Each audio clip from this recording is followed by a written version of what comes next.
पहले तो तमाम असातिज़ा इकराम और दोस्त अहबाब को सलाम अलैकुम। इस मरतबा एक मौजू रखा है, जरासीम की थ्योरी है। ये वाकई एक अहम मौजू है, क्योंकि जरासीम के मुतालिक हम इस बात से इनकार नहीं कर सकते कि वो नहीं है।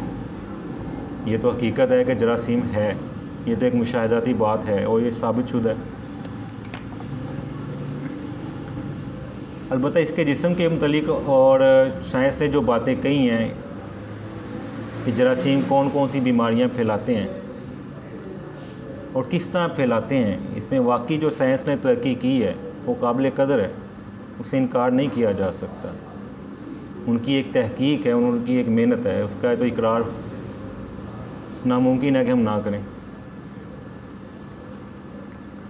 अब रही ये बात कि जो जरासीम जो बीमारी फैला रहे हैं वो उसका इलाज हमने कैसे करना है, आया साइंसी उसूलों के मुताबिक करना है या हमारे तिबी उसूल जो हमारे चले आ रहे हैं हमने उसके मुताबिक करना है। असल इम्तिहान हमारा यहाँ पर शुरू होता है, क्योंकि हम डॉक्टर तो नहीं हैं, हम तो तबीब हैं। तो जब हम ये सोचेंगे कि तिब के मुताबिक इसके जो है इलाज होना चाहिए, तो फिर पहले हमें ये देखना पड़ेगा कि क्या तिब में इसके उसूल हैं भी या नहीं हैं। जरासीम हमारे जिस्म में आ रहा है, वो सबब बन रहा है, उस सबब को हम तिब्बी इस्तिलाह में किस मकाम पर रखेंगे, एक ये सवाल है। दूसरा कि उसने जो मर्ज़ पैदा किया है हम उसका इलाज किस तरीके से करेंगे, ये दूसरा सवाल है। तो इस बात, जैसे मैंने कहा, इस बात से तो इनकार नहीं किया जा सकता कि जरासीम है और उसके मुतालिक जो कहा गया है कि वो जरासीम फैलाते हैं, सबब बनते हैं, वो भी तहकीक सही है। अलबत्ता हम इसमें इलाज के मसले में हम इख्तलाफ करेंगे, इख्तलाफ हमारा हक़ है। डॉक्टरों का अपना एक तरीक़ाकार है, फिर हमारा अपना एक तरीक़ाकार होगा। तो इसके इलाज के मुतालिक जो है ना, मैं चंद उसूली बातें कुल्ली तौर पर क़वायद या कह लें कायदा, चंद कायदे बयान कर देता हूँ जो इस पूरे मौजू को जो कोशिश करेंगे वो कि समेट लिया जाए। इसी इन कायदों में इन पूरे मौजू को मैं समेट लूँ। देखिए, एक है कि जरासीम अभी हमारे जिस्म में दाखिल नहीं हुए, लेकिन इम्कान है कि वो दाखिल हो जाए। इस सूरत में जरासीम से बचने के तरीके, जिसे हम कहते हैं हिफ़्ज़ान सेहत, हिफ़्ज़ मा तक़द्दम। तो जरासीम से बचने के लिए जो साइंसी तरीके बताए गए हैं वो सही हैं, लेकिन यहाँ पर एक ये भी बात ज़हन में रखनी है कि हम जरासीम से बच नहीं सकते। जरासीम ने हमारे अंदर जाना है, या तो हवा के ज़रिए जा रही है, या खाने के ज़रिए जा रहा है, या पानी के ज़रिए जा रहा है। अगर आप पानी से ख़त्म करेंगे तो हवा के ज़रिए आ जाएंगे, तो हवा के ज़रिए तो वैसे भी ख़त्म नहीं कर सकते। फिर गड्ढा मिट्टी है, अगर हम हाथ धो भी लें तो हवा को कैसे धोएंगे। तो ज़्यादा से ज़्यादा हम ये कर सकते हैं हिफ़्ज़ मा तक़द्दुम में कि जरासीम की कम मिक़दार हमारे अंदर जाए। तो हिफ़्ज़ मा तक़द्दुम के जितने भी उसूल हैं, हिफ़्ज़ान सेहत के जितने भी उसूल हैं जरासीमों से बचने के लिए, वो ये नहीं है कि आप जरासीम को सिरे से ही ख़त्म कर दें। ये नामुमकिन सी बात है, क्योंकि या कह रहे नामुमकिन तो नहीं है, लेकिन मुश्किल इतनी ज़रूर है कि हमारे बस में नहीं है। बाकी जितने असूल, ये साइंसी असूल जो अपनाए जा रहे हैं वो यही हैं कि कम से कम जरासीम हमारे अंदर जाएं और कम से कम हमें नुकसान हो। अब दूसरी बात कि जरासीम हमारे अंदर चला गया है,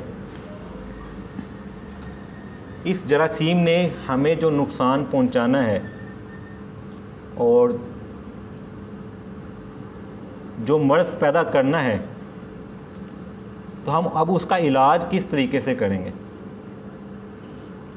तो अगर हम तिबी लिहाज से गौर करें तो इसके तकरीबन 3 या 4 कायदे आपके सामने आएंगे।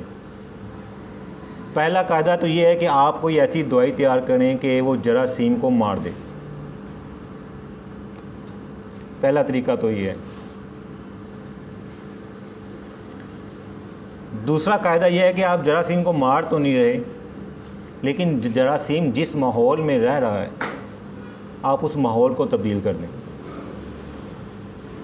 या तो जरासीम ख़ुद मर जाएगा या उसका नुकसान कम हो जाएगा, तब भी आपकी बचत है। तीसरा तरीका यह है कि जरासीम हमारे जिस्म के अंदर जिस रतूबत में बह रहा है, जिस रतूबत को वो ज़रिया बना रहा है, हम उस रतूबत को खारिज कर दें, जरासीम भी साथ ही उसके खारिज हो जाए। चौथा तरीका ये है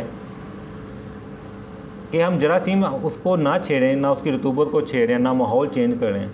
अलबत्ता जिस उज़्व पर वो असरअंदाज है, जिस उज़्व पर उसने हमला किया हुआ है, हम उस उज़्व को ताकत देते रहें। अगर दिल में है तो दिल को ताकत दे दी, दिमाग में है दिमाग को ताकत देते रहें, जिसे हम अपनी तिबी इस्लाह में कहते हैं मुकव्वियात बदन या मुकव्वियात आज़ाद अदविया देते रहें, जो उस मिजाज के मुवाफिक वहाँ पर सूट करती हो। गर्म मिजाज है तो सर्द दवाइयाँ, सर्द मिजाज है तो गर्म दवाइयों के साथ उसको तकवीयत देते रहें।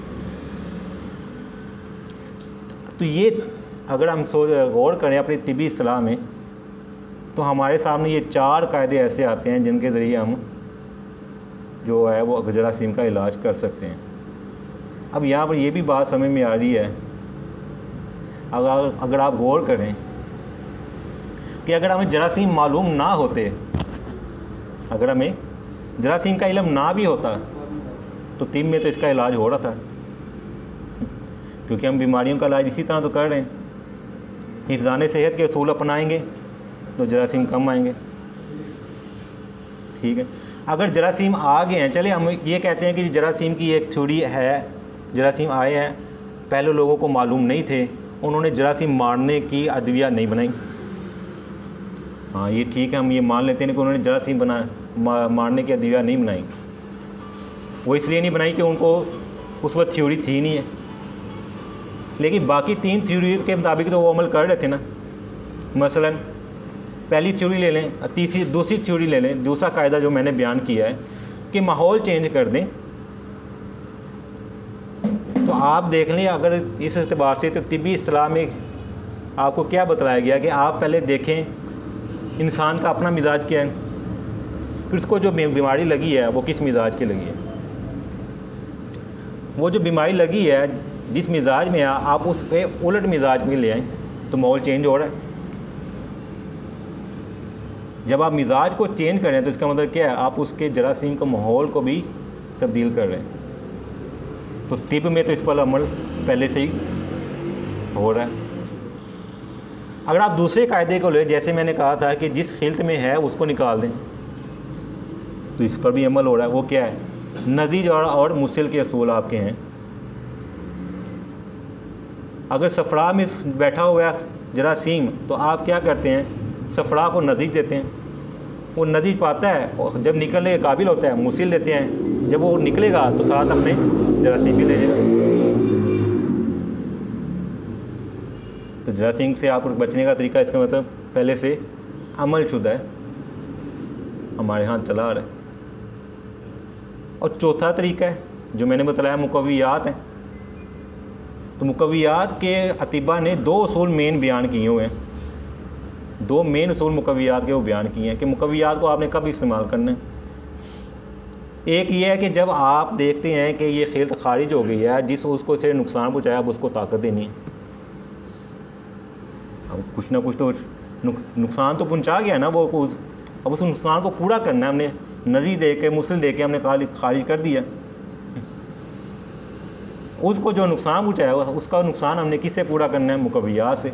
ये उसूल है। दूसरा असूल मुकव्वियात के मुतालिक क्या है, वो ये है कि जब आप इलाज करते हैं आपको पता नहीं चल, या तो आपको पता ही नहीं चल रहा बीमारी कौन सी है, या आपको पता चल गया बीमारी है लेकिन वो ऐसी बीमारी है जो आपके अब इलाज में नहीं, आप ना यहाँ पर ना तो नज़ीर दे सकते हैं ना कोई काम कर सकते हैं यहाँ पर। तो अब क्या है, अतीबा कहते हैं आप मुकव्वियात दें, जिस उस के मुतालिक है उस की मुकव्वियात दें। अगर आप उस की मुकव्वियात नहीं देते तो दिल को पकड़ के बैठ जाएं, दिल को ताकत देते हैं। ये जो मुकव्वियात है ना, ये आज की साइंसी थ्योरी से पूरी मुताबिकत रखती है। इसको आप दूसरे तरीके से ये भी देख सकते हैं कि हम इम्यूनिटी बढ़ाने वाली डॉक्टरी दवाइयाँ जो हैं, डॉक्टरी दवाइयाँ जो इम्यूनिटी बढ़ाने के लिए दी जाती हैं, वो किस लिए दी जाती हैं कि बंदे के अंदर खुद इतनी ताकत पैदा हो जाए कि वो जरासीम से खुद लड़ सके, बीमारी से खुद लड़ सके। तो अगर आप इसको अरबी इस्तिलाह के मुताबिक देखेंगे तो आपको मुकव्वियात नज़र आएंगे। तो अगर अब यहाँ पर 4 कायदे मैंने यहाँ बयान किए। एक, जरासीम को मार दिया जाए, या दूसरा, जरासीम का माहौल तब्दील कर दिया जाए, तीसरा, उस खिल्त को खारिज कर दिया जाए जिसमें जरासीम पल रहा है, चौथा, मुकव्वियात दी जाए ताकि उस जो है ना वो अपने अंदर ताकत पैदा करता रहे। और इसकी एक आप यहाँ पर ये भी देखें कि जो भी जरासीम है ना उसकी एक मुद्दत है, उसने उस मुद्दत में ख़त्म हो जाना है या उसका असर ख़त्म हो जाना है। हम जब मुकव्वियात देते रहेंगे तो इतनी मुद्दत तक जब पहुँच जाएंगे जरासीम ख़त्म हो जाएगा, हमारा मरीज़ ठीक रहेगा। डॉक्टर इसी तरह करते हैं, बहुत सारी बीमारियों में इसी तरह करते हैं कि उनके पास दवाई नहीं होती जरासीम मारने की, कि वो क्या दे रहे हैं, वो इम्यूनिटी बढ़ा रहे हैं, उसकी इम्यूनिटी बढ़ा रहे हैं ताकि इस जरासीम की जितनी मुद्दत है वो उतनी मुद्दत पूरी करके ख़त्म हो जाए, मरीज़ बच जाए। तो हमारे यहाँ ये जो इम्यूनिटी किसको कह रहे हैं आप, इम्यूनिटी कुव्वत को ही तो कह रहे हैं, कुव्वत से ही तो मुकव्वियात है। तो अगर यहाँ पर हमारे पास जरासीम को मारने की दवाइयाँ अगरचे नहीं हैं, डॉक्टरों के पास हैं, लेकिन डॉक्टरों के पास नज़ीज का तरीका भी नहीं है, नज़ीज करके मुसिल दे के निकालने का तरीका ये डॉक्टरों के पास भी नहीं है। ये तरीका तिब के पास है और हमारे इस तरीके से इलाज हो रहा है। तो अगर आप गौर करें तो अगरचे ये जरासीमी थ्योरी आज बहुत अहमियत इख्तियार कर चुकी हुई है, इतने अहमियत इख्तियार कर जाने के बावजूद भी, इसके नई तहकीक होने के बावजूद भी तिब में इसका इलाज मौजूद किया जा रहा है। वो अलग बात है, हम ये नहीं कहते कि हम जरासीम का इलाज कर रहे हैं, हम कहते हैं हम खिल्त का इलाज कर रहे हैं, हम उज़्व का इलाज कर रहे हैं। तो इसी के तहत तो हो रहा है। तो हमारे लिए कोई परेशानी वाली बात नहीं है अगर हम ये ना कहें कि जरासीम की बीमारियां में, अगर ये ना करें कि ये जरासीम की बीमारी है, ये फ़लाँ जरासीम की बीमारी है। अगर हम अपने तिब्बी तरीके से ही उस मर्ज़ को पहचान लें, इलाज कर लें, ठीक है, इलाज तो हम कर रहे हैं। तो ये 4 कायदे ऐसे हैं कि इस जरासीम थ्योरी नई जदीद होने के बावजूद भी अगर आप गौर करेंगे तो आपको कदीम नज़र आएगी। अगर जो उन्होंने जरासीम नहीं देखा, इलाज तो कर रहे ना वो। अब ये बात ये तो हो गया वो तरीका कि जिसमें आप जो है वो जरासीम का इलाज करने के चंद मैंने कायदे बयान किए हैं। अभी यहाँ पर ही आप बाकी तहकीकात जरासीम के मुतालिक पढ़ लें, आपको बहुत सारे सूल हुआ नज़र आएंगे। अब जरासीम भी जो है ना वो अगर हमारे जिस्म में एक जरासीम जाता है वो तो हमें महसूस भी नहीं होता, वो जब लाखों करोड़ों की तादाद में बढ़ता है तब जाके उसका हमें असर महसूस होता है। तो मैंने इसलिए कहा था कि जरासीम को जो है ना अगर नज़ीज के उसूलों के मुताबिक भी चलकर अगर जरासीम कम भी कर दिया जाए ना तो तब भी बीमारी का इलाज हो जाता है, क्योंकि जरासीम ने जिस तादाद में जाकर नुकसान पहुंचाना था हमने नज़ीज और मुसिल से वो तादाद ही कम कर दी। तो वो तो अब वो उस दर्जे का नुकसानदेह होगा भी नहीं जिस दर्जे का पहले दे रहा था वो नज़ीज और मुसिल से पहले। अब ये थी कवानीन जो तिबी लिहाज से अगर आपको देखें तो आपको ये वाज़ेह तौर पर नज़र आएंगे कि ये वाकई ये कवानीन थे हमारे, हम जानते हैं, हर तबी भी जानता है, और मुताबिकत भी आपको बड़े आसान हो जाएगी। अब दूसरा ये है कि अगर हम इसको जरासीम को असबाब में लेते हैं तो फिर जो तिब ने हमें असबाब की एक तकसीम दी है, तो हम इसको किन असबाब के तहत रखेंगे? तिबी लिहाज से देखें तो आपके जो हैं असबाब बदनी हैं, ठीक है, और असबाब बादी हैं, फिर असबाब साबिका हैं, वो असबाब वासिला हैं। तो आपने ये भी पढ़ा होगा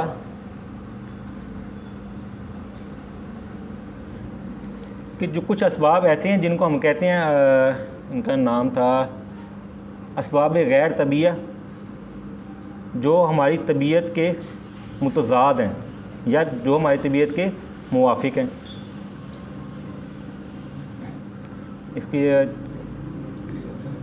हाँ जी, असबाब तबी और गैर तबी। तभी में हमने फसलों को रख लिया था, फसलें जो ये फसूल हो जाते हैं, क्या नाम है इनको, मौसम जो हमारे होते हैं, ठीक है, ये तभी असबाब है। तो गैर तभी असबाब में सॉरी, बल्कि आप यूँ तकसीम करें इसको, असबाब ज़रूरिया और गैर ज़रूरिया। असल तकसीम यूँ, इसी एतबार से अगर आप देखें तो आपको ये जरासीम की थोड़ी हल होती नज़र आएगी, असबाब के एतबार से भी, कि असबाब ज़रूरिया जो थे वो 6 असबाब थे जिनको हम असबाब सत्ता ज़रूरिया कहते हैं। उनमें तो ये इनका वजूद नहीं आएगा, उस तकसीम में ये नहीं आएंगे। ये आते हैं असबाब गैर ज़रूरिया में,